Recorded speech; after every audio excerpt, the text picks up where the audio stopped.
Ukraine पर हमला किया तो अमेरिका सबसे पहले विरोध में उतरा, रूस के खिलाफ बोलने लगा, हर मोर्चे पर रूस को तोड़ने की कोशिश करने लगा। यहाँ तक कि अंतर्राष्ट्रीय मंच पर भी कई प्रतिबंध लगा दिए गए।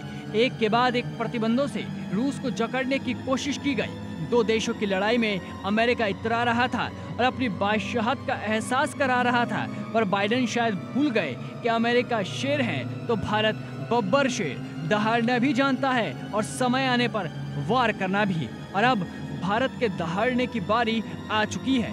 दरअसल रूस ने अमेरिका की बर्बादी का ब्लूप्रिंट तैयार कर लिया है और इसमें भारत का रोल सबसे अहम है। सीधे शब्दों में भारत रूस की नीति बदलेगी अमेरिका की नियति। जी हाँ, भारत के तटस्थ रहने के कारण रूस ने भारत को थैंक यू कहा था, तो भारत के साथ बिजनेस को बढ़ाने का वादा भी किया। खास बात ये कि ये व्यापार नए पेमेंट सिस्टम से होगा। फिलहाल भारत और रूस ही नए पेमेंट सिस्टम पर काम करेंगे। चीन अभी इससे बाहर है। भविष्य में वो जुड़ेगा या नहीं, ये अभी नहीं कहा जा सकता। खैर, इस पेमेंट सिस्टम के लिए दो मुख्यालय होंगे, एक रूस में होगा तो दूसरा दिल्ली में।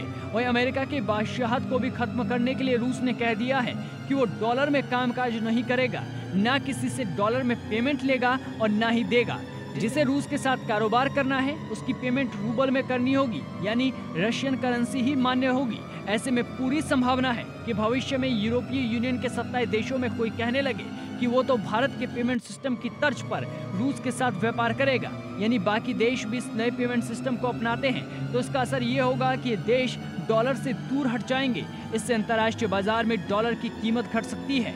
जब वे देश यूरो में भुगतान करेंगे तो डॉलर का नीचा आना तय है। बता दें कि अप्रैल 2020 से मार्च 2021 में भारत और रूस के बीच कुल 8.1 बिलियन डॉलर का व्यापार हुआ था। इसमें भारत से रूस को निर्यात 2.6 बिलियन डॉलर का रहा था, वहीं रूस का आयात 5.48 बिलियन डॉलर का रहा। और अब दुनिया के कई देश रूस पर प्रतिबंध लगा रहे हैं, तब भारत से रूस को निर्यात करने वाले सामान का आंकड़ा तेजी से बढ़ सकता है। यानी बिजनेस तेजी से बढ़ेगा तो विकास भी तेजी से होगा। ब्यूरो रिपोर्ट, जी मीडिया।